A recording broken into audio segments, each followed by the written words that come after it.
Intens investigasi. Curahan hati Arman, mantan supir Atta Halilintar dan Aurel Hermansyah, belakangan ini tengah panas menuai sorotan publik. Ya, lewat media sosialnya, Arman menuliskan bahwa dirinya merasa dizalimi akibat kabar pemberitaan yang menyebutkan gajinya kala bekerja dengan Atta dan Aurel sangat fantastis. Tidak ada orang yang mau mempekerjakan dirinya lagi. Lantas, seperti apa belak-belakan Arman terkait pembayaran gajinya saat bekerja dengan Atta dan Aurel? Benarkah pesangon 30 juta rupiah yang ia terima saat mengundurkan diri sudah habis? Bagaimana pula prihatinnya kehidupan Arman beserta keluarga yang bahkan untuk makan sampai menanti sumbangan dari masjid? Lalu, apa pula motif Arman hingga akhirnya ia mengunggah curahan hati terkait merasa dizalimi? Benarkah lantaran ia ingin mendapatkan simpati dari publik? Menuai pro kontra, bahkan reaksi dari Aurel. Benarkah Arman siap untuk meminta maaf, bahkan jika harus dibawa ke jalur hukum sekalipun? Pemirsa, bersama Intens Investigasi, kami hadirkan kabar terkini, terpercaya dan teraktual. Tetapi sebelumnya, jangan lupa untuk like, subscribe, dan juga share channel YouTube ini.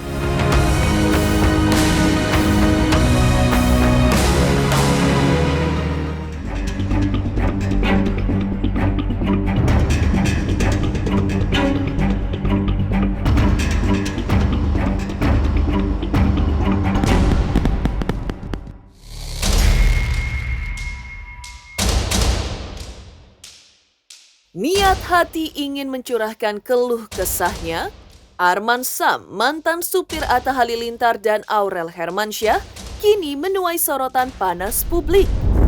Ya, lewat media sosialnya, Arman menuliskan bahwa dirinya merasa dizalimi akibat kabar pemberitaan yang menyebutkan gajinya kala bekerja dengan Atta dan Aurel sangat fantastis, tidak ada orang yang mau mempekerjakan dirinya lagi.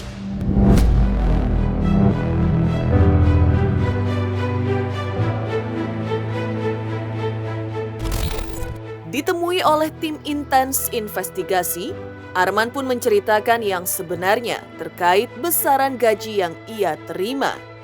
Padahal menurutnya semua itu tidaklah benar, karena ia menerima gaji kisaran 4,2 juta rupiah per bulan yang saat itu di bawah upah minimum regional alias UMR. Namun Arman tak menapik bahwa saat berhenti bekerja, Atta dan Aurel memberikan pesangon berupa uang 30 juta rupiah, bahkan pernah mengorbankan dirinya seekor kambing.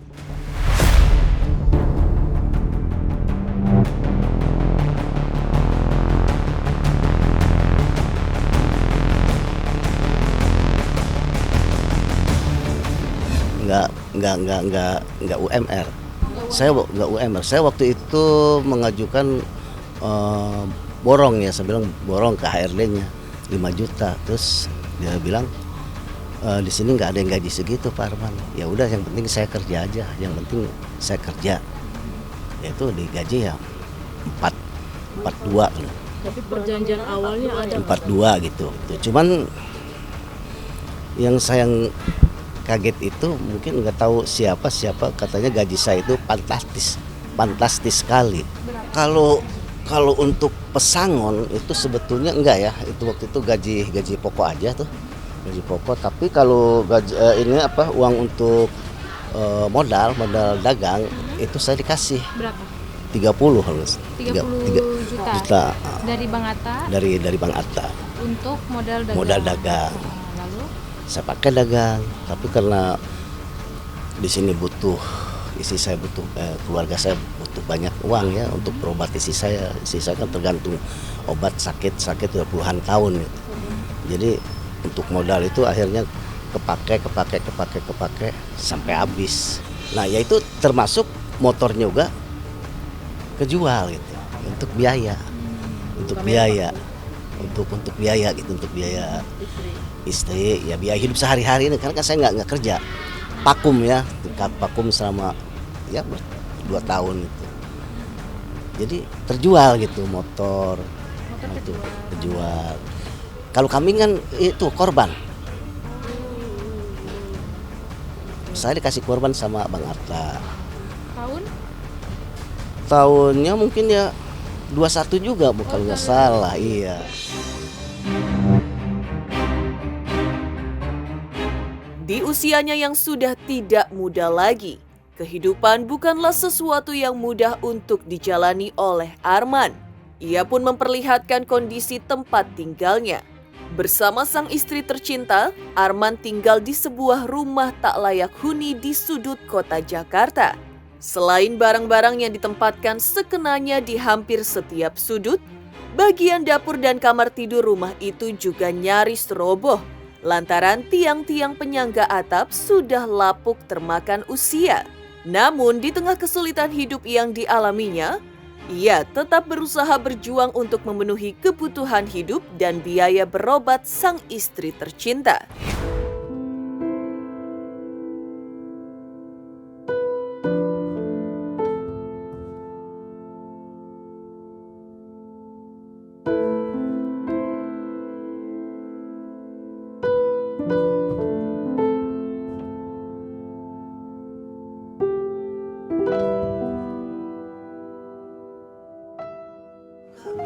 Pakai kaki. Wah, tanya di sini. Oh, cucunya baru satu apa? Baru satu. Nyapu aja nyapuin aja nggak bersih. Karena kan dari kotor begini kan genteng begini, jadi kotoran habis disapu turun lagi. Ya mau diapa udah semua pada lapuk itu tinggal nunggu robohnya, ya semoga aja jangan sampai nimpa saya waktu tidur gitu aja. Di belakang karena di belakang pernah ambruk.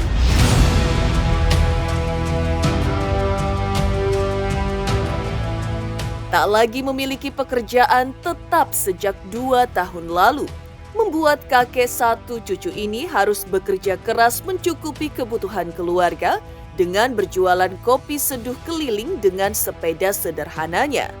Penghasilan yang minim tak hanya membuat Arman dan sang istri harus makan dengan menu yang amat sederhana, bahkan terkadang mereka pun harus makan dengan makanan yang telah dihangatkan hingga 2-3 hari.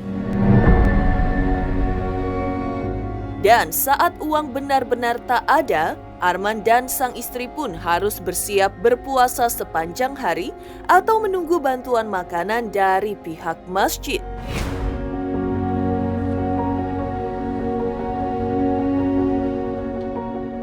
Tahu tempe ya begini. Saya sambal tadi bukan ya telur di sambal balado gitu. Itu nasi masjid dari masjid. Oh, dari masjid. Iya. Oh, diawet-awetin. Jadi kalau nggak habis nih ya diangetin gitu. Mungkin ya ditambahin air gitu ya supaya ada kuahnya. Masakin, kalau enggak ya dikeringin. Nggak masalah. Tapi pernah satu hari nggak makan apa ya? Iya. Tapi pernah. Nah, itu Bukan pernah, sering. Lantas, apa sebenarnya motif Arman hingga akhirnya ia mengunggah curahan hatinya terkait merasa dizalimi? Benarkah lantaran ia ingin mendapatkan simpati dari publik? Pemirsa Intens Investigasi, jangan lupa untuk like, subscribe, dan juga share channel YouTube ini.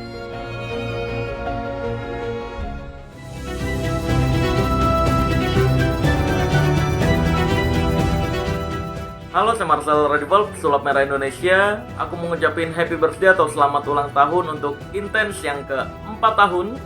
Semoga di umur yang baru ini semakin banyak bisa menyebarkan fakta di balik hoax yang seringkali merajalela, serta bisa terus bermanfaat untuk masyarakat Indonesia. Salam dari saya, Marcel Radival, pesulap merah Indonesia.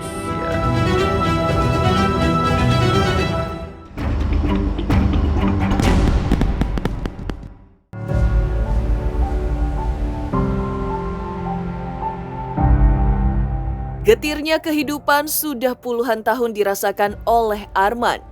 Bahkan sebelum akhirnya bekerja menjadi supir Atta Halilintar dan Aurel.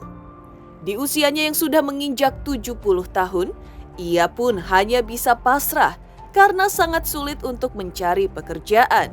Mirisnya lagi, kondisi kesehatannya dan juga kesehatan sang istri juga tak selalu baik-baik saja.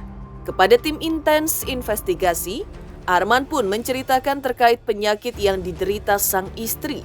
Mengejutkannya, tak hanya dari segi medis, namun menurut Arman ada pula penyakit non-medis yang terjadi. Ya kalau dulu di kampungnya katanya ada yang suka dulu, temennya ada yang suka sama dia waktu belum menikah sama saya. Tapi dia ya waktu kejadiannya nggak ada di kampungnya, melainkan di Jakarta sama kakaknya. Itu yang senang sama dia, langsung ngelamar bilang sama bapak mertua almarhum, kan pengangguran. Nah, ditanya, lu mau ngawinin anak saya mau dikasih umpan apa? Nah, dia langsung pergi. Kejadian terus kejadiannya saya udah punya anak yang ini. Udah gitu mertua saya kan meninggal. Nah di situ baru kena penyakit yang non medis. Karena waktu ada mertua saya kan sedikit enggaknya mertua saya itu orang pintar ya, paranormal istilahnya, paranormal. Jadi apa yang ditimpahkan ke istri saya dijaga sama mertua saya almarhum dulu. Begitu udah hilang ya terus ya kena. Tapi bukan sifatnya bukan untuk membunuh, dia tuh ingin menyakiti gitu loh, menderita gitu. Nah itu sampai saya berucap juga udah deh, sekarang udah namanya bukan jodohnya, udah lagi kita sama-sama tua, udah saling maafin aja. Kadang-kadang saya berucap begitu. Mungkin ya dia dengar atau gimana ya. Alhamdulillah sekarang belum ini lagi, enggak kayak dulu lagi. Dulu tuh pakai teriak-teriak sendiri atau gimana sih Pak? Udah ini terbalik begininya keluar keringat dingin. Pokoknya apa aja dipegang begini sama dia. Yang dirasakan sama dia mungkin pegang. Tapi dia nggak ingat kalau begitu, nggak tahu apa yang dilakukan sama dia, nggak tahu.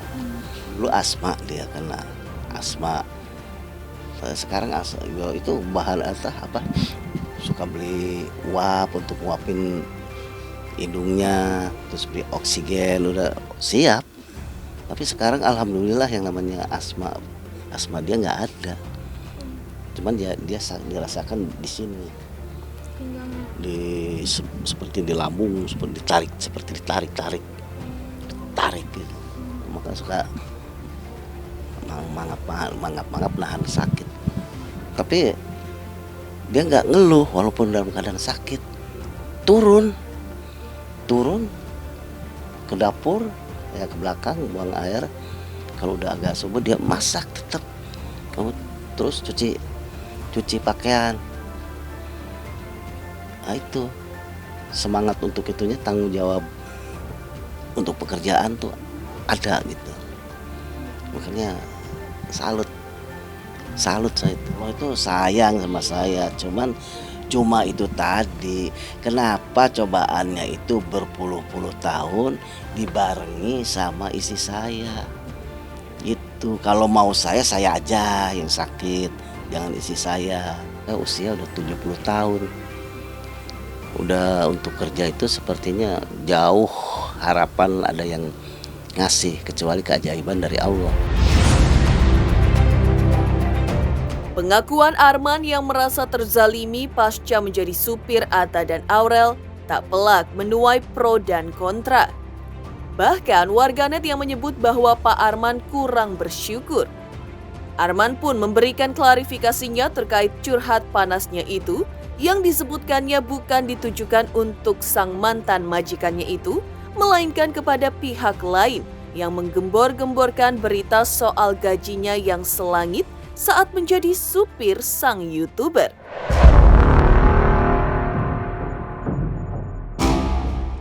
Tujuannya kan bukan ke situ, bukan ke abang gitu. Tujuannya sih sebetulnya bukan ke abang, ada seseorang yang ya ngomongin saya di belakang, bukan langsung di depan. Kalau saya kan anaknya kalau ngomongin di depan, gini bla bla bla bla, Udah, kalau ini ngomongin di belakang itu namanya menzolimi atau fitnah itu kan dia kebagian dosanya. Ngebohongin bilang sama orang gini itu namanya jolim atau fitnah, menyebarkan kabar bohong. Itu hukum agamanya berat sekali. Kalau kita nggak minta maaf sama orang itu, 30 orang yang nanya itu karena dia ngerti gaji saya fantastis itu. Nah fantastis begitu, fantastis. Nah, lantas dia nanyanya kan terakhir kerja di mana sama siapa, disebutin namanya itu dia kaget gitu loh. Berarti dia tahu budget gaji saya gitu yang di fantastis itu. Aduh Pak, saya nggak sanggup, gaji Bapak besar, saya bukan orang kaya seperti itu. Saya nggak ini menuduh ke Atta, itu ulah daripada host aja mungkin itu yang pembawa berita, yang baca berita itu, yaitu Tribun TV. Kalau Bang Atta enggak, saya yakin, tapi bukan Bang Atta, bukan Bang Atta yang bicara, itu kan penyiarnya, pembawa berita. Di balik viral curahan hatinya di media sosial, bagi Pak Arman, Aurel dan Atta merupakan sosok yang sangat baik. Ia bahkan melakukan kesalahan di saat hari pertama perekrutan, namun tetap diterima bekerja di sana. Karena tak ingin simpang siur semakin melebar, Atta turut memberikan jawaban lewat unggahan di media sosial. Ia bahkan mendoakan mantan supirnya di balik semua yang telah ia ucapkan. Saat ditemui oleh awak media pun, Aurel mengatakan bahwa ia lebih memilih menghadapi semuanya dengan senyuman jika memang ada orang yang berniat buruk kepada dirinya dan keluarga.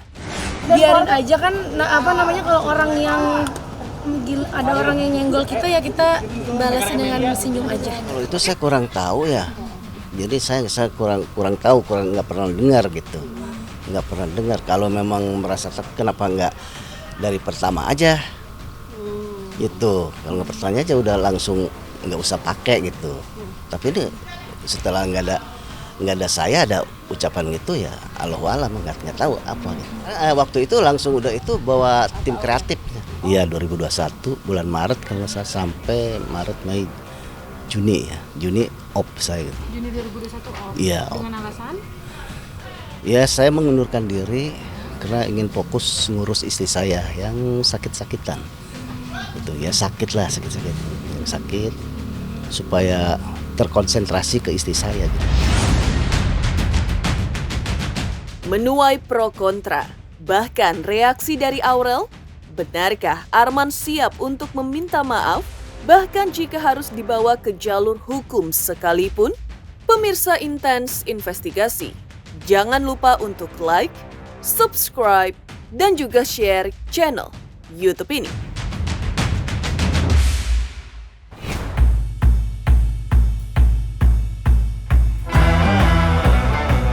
Halo, saya William Zai dari California mengucapkan selamat ulang tahun untuk Intens Investigasi. Happy birthday to you, happy birthday to you, happy birthday Intens Investigasi, happy birthday to you.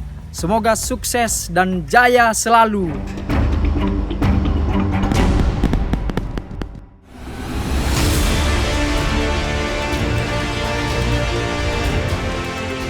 Di balik semua kehebohan yang terjadi akibat curahan hatinya, Pak Arman mengaku bahwa dirinya tidak bermaksud untuk memfitnah siapapun. Semua curahan hatinya hanyalah keluh kesah karena dirinya kesulitan mencari pekerjaan karena salah paham yang terjadi selama ini. Ia bahkan siap jika harus meminta maaf kepada Atta dan Aurel karena atas perbuatannya membuat mereka tidak nyaman. Karena bagi Pak Arman, Aurel dan Atta merupakan mantan majikan yang baik selama ia pernah bekerja di sana. Lantas benarkah Arman kini juga mulai ketar-ketir lantaran takut Atta menyeret kasus ini ke jalur hukum? Sebetulnya ya Atta sama itu istrinya tuh baik, orangnya baik. Mungkin ini salah paham aja. Berarti dari fantastik, jadi Bapak merasa dirugikan. Ya iya, karena nggak sampai hari ini belum ada yang kasih job, sampai SIM saya mati aja saya nggak tahu. Nggak tahu. Saking terkonsentrasi cari nafkah, jualan kopi gitu. Kalau tidak dimaafkan, ya dengan berita itu yang saya buat, karena itu sebetulnya bukan ide, hanya spontanitas saja. Itu aja, bukan ide saya keluar dari sini. Enggak, untuk saya orang miskin kalah dong. Orang miskin itu nggak ada apa-apanya. Itu cuman saya pengen datang minta maaf. Kalaupun itu diterima, ya khawatir sih ada, tapi saya yakin karena saya nggak bermaksud begitu. Saya yakin Bang Atta kan baik orangnya. Justru saya kepengen datang mau minta maaf. Minta maaf. Ya kalau misalnya tega ya terserah. Saya kan udah bilang itu udah resiko saya mungkin. Saya sih terutama memang saya ingin silaturahmi untuk menyampaikan permintaan maaf saya kepada Bang Atta dan istri, keluar dari lubuk hati saya yang dalam. Bang Atta itu sama orang beriman, sesama muslim. Maaf aja nih, sesama muslim itu kan harus saling memaafkan. Demikian pemirsa, kabar terkini, terpercaya dan teraktual yang kami hadirkan hari ini. Saksikan terus Intens Investigasi setiap hari Senin sampai dengan Sabtu hanya di YouTube channel. Pastinya jangan lupa untuk like, subscribe, share, dan juga komen channel Intens Investigasi. Perjalanan Intens Investigasi tepat hari ini tak terasa sudah berumur yang ke-4 tahun. Tentu saja selama perjalanan 4 tahun ini, redaksi Intens Investigasi selalu memberikan dan menyajikan informasi yang hangat dan terupdate bagi pemirsa setianya. Kami, redaksi Intens Investigasi, tak mengenal lelah untuk selalu memberikan yang terbaik dari berita-berita selebriti yang menjadi perbincangan hangat di tanah air. Kami berterima kasih atas dukungan dan supportnya dari pemirsa setia Intens Investigasi selama 4 tahun belakangan ini. Ini akan menjadi momen bahagia dan tentu saja menjadi momentum untuk terus berbuat yang lebih baik lagi. Terima kasih sekali lagi dari kami redaksi Intens Investigasi yang tengah berbahagia atas pencapaian selama 4 tahun belakangan ini. Hello, my name is Marcelo Villanueva. I'm coming to you from California in the U.S. I want to say happy birthday to Intens Investigasi.